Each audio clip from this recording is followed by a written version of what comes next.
चोरी के उद्देश्य से घर में घुसे दो जाहिलों के जब मंसूबे कामयाब नहीं हुए, तो घर में सो रही अंजू बिश्नोई, उसकी छोटी 1 साल की मासूम बच्ची काव्या और एक घर में सो रही लड़की कुसुम, तीनों का गला काट देते हैं। आखिर इस तरह की घटना को सुन करके हर कोई आश्चर्यचकित हो जाता है कि ऐसा कैसे कर सकते हैं। लेकिन आज की इस कल्चर में ऐसा संभव है, क्योंकि आज के जो लोग हैं वो राक्षस प्रवृत्ति पर ज्यादा उतर चुके हैं। ऐसी घटना की हम बात करने वाले हैं और ये घटना जोधपुर जिले की घटना है। नमस्कार, मैं हरिराम। आप जुड़े हैं द सरफेस न्यूज के सोशल मीडिया प्लेटफॉर्म पे। हमारे चैनल को आप सब्सक्राइब करें और फेसबुक पे अगर आप हमारे साथ में जुड़े तो हमारे चैनल को फॉलो जरूर करें। दोस्तों, आज हम जिस घटना के बारे में बात करने वाले हैं, ये घटना जोधपुर जिले के पास में बिलाड़ा और बिलाड़ा के पास में लांबा की ढाणी की यह घटना है और घटना 24 दिसंबर 2023 की रात की घटना है। घटना इतनी झकझोर करने वाली है कि हर किसी का मन पिस रहा है। जैसे ही इस प्रकार की घटना सुनने में आती है तो लोग आश्चर्यचकित हो जाते हैं कि आखिर ऐसा कैसे कर सकते हैं। कौन है ये लोग जो इस प्रकार की घटना को अंजाम देने वाले हैं। इस पूरे एपिसोड में हम बात करने वाले हैं इस पूरी घटना की। दोस्तों, घटना 24 दिसंबर 2023 के शाम की है। अंजू बिश्नोई नामक की एक महिला, जिसकी 3 साल पहले शादी हुई, खुशी खुशी अपना जीवन जी रही थी। 1 साल की उनकी एक बच्ची काव्या और उनके ही परिवार की एक लड़की थी जिसका नाम था कुसुम, जो 12 वर्ष की है, अपने घर में सो रही है। जाहिर सी बात है कि सब ठीक चल रहा था, घर में सोए हुए थे और उन्हीं का एक पड़ोसी जिसका नाम था अनिल बिश्नोई, जो 24 वर्ष की आयु का था, इमितर संचालक था। इमितर चलाता था, काम करता था। जो इमितर पे जितने काम होते हैं वो सारे काम वो इमितर पे करता था। अनिल बिश्नोई के मन में एक ख्याल आया चोरी करने का, कि मैं अंजू बिश्नोई का जो घर है उसमें चोरी करूं। लेकिन उसने एक मौके की तलाश की। मौके की तलाश ऐसे की कि अंजू बिश्नोई का जो पूरा परिवार था अपने रिश्तेदारों के यहाँ कहीं गया हुआ था और जो उनका पड़ोसी था अनिल बिश्नोई, उसको इसकी भनक लगी। उसने इस बात को कंफर्म करने के लिए अंजू की सास को फोन किया, एक पेंशन से रिलेटेड कुछ पूछने के लिए या वेरिफिकेशन के लिए। उसने तो उन्होंने बताया कि आज हम सब बाहर हैं, घर पे नहीं है, कल आएंगे तब करेंगे। अनिल बिश्नोई ने कंफर्म कर लिया कि आज घर पे इनके मौजूदा सदस्य नहीं है। तो अनिल बिश्नोई ने एक साजिश रची अपने एक दोस्त के साथ मिलकर के, और उस दोस्त का नाम है साहिल पठान, जो 26 वर्ष की उम्र का है। अनिल और साहिल ने बैठ करके पूरी कहानी रची कि हमें किस तरह घर में चलना है, किस तरह इस चोरी की वारदात को अंजाम देना है, क्योंकि आज इनके घर के मौजूदा सदस्य यहाँ पर नहीं है।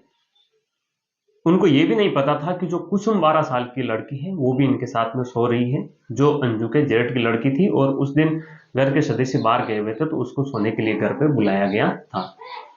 इस बात से भी वो अनजान थे। उन्होंने सोचा कि अंजू बिश्नोई अकेली घर पे सो रही है और हम आसानी से घर में चोरी कर सकते हैं। लेकिन उन्होंने इतना ही नहीं सोचा, उन्होंने जो हथियार भी साथ में लिए और उसमें हथियारों में धारदार चाकू वो साथ में लेकर के गए, साहिल पठान और अनिल बिश्नोई। अनिल बिश्नोई उनका पड़ोसी है, घर में आना जाना भी रहता है, काफी लंबे समय से वो उनके परिवार से जुड़े हुए थे, तो घर की सारी चीजों का उनको पता था कि हम कहाँ से अंदर प्रवेश कर सकते हैं, कहाँ पे इनका कौन सा सामान रखा हुआ है और हमें चोरी करने में बड़ी आसानी होगी। अब काफी समय हो गया था, काफी रात हो गई। अंजू बिश्नोई अपनी छोटी 1 साल की मासूम बच्ची काव्या के साथ में सो जाती है और उनके साथ में कुसुम भी सो जाती है। काफी समय हो जाता है, लेट नाइट की घटना है। अनिल और साहिल दोनों घर में प्रवेश करते हैं। प्रवेश करने के बाद में ये तो निश्चित है कि वो चोरी के उद्देश्य से इधर उधर तो कुछ करेंगे। अंधेरे में जैसे ही उन्होंने कुछ सामान को छेड़ा, आवाज आई तो अंजू बिश्नोई नींद खुल जाती है उसकी, और वो आवाज देती है तो उनको पता चल जाता है कि घर में अंजू जाग गई है। और वो सबसे पहले उस अंजू के पास चले जाते हैं और अंजू का मुंह पकड़ लेते हैं। उन पे दोनों ने 14 बार चाकू से हमला किया, धारदार चाकू से 14 बार उस पे हमला किया अंजू बिश्नोई पे। अंजू पर वो हमला किया, चीखी, मुंह बंद कर लिया, फिर उसका गला काट दिया गया। ये वारदात हुई, इतने में उसकी बच्ची जो पास में सो रही थी वो भी चिल्लाई चिल्लाई तो दरिंदे ऐसे दरिंदे थे कि 1 साल की मासूम को हाथों में लेकर के उसका भी वो गला काट देते हैं। ये ऐसी घटना रूहें कांपने वाली है। जो जिसने भी ये घटना सुनी होगी तो सबके रूहें कांपे होंगे जब ऐसी घटना सुनी। 3 साल पहले जिसकी शादी हुई, चोरी के उद्देश्य से घर में घुसे, 14 बार चाकू से हमला किया, गला काट दिया, 1 साल की मासूम को भी नहीं छोड़ा, उसका भी उन्होंने गला काट दिया। उनके पास में सौरे कुसुम, वो भी उसने ऐसी घटना देखी और वो वहां से उठ करके दौड़ती है फोन हाथ में लेकर के। घर की जो सीढ़ियां हैं, सीढ़ियों से वो घर के ऊपर की तरफ जाती है छत पे और उनके परिवार वालों को वो फोन करती। जब उनको पता चला अनिल साहिल को, क्योंकि वो तो उनको जानती है कि इसने हमें देख लिया, अगर ये जिंदा रह गई तो कल को हमारी पोल खुल जाएगी, हमारी सच्चाई सामने आ जाएगी।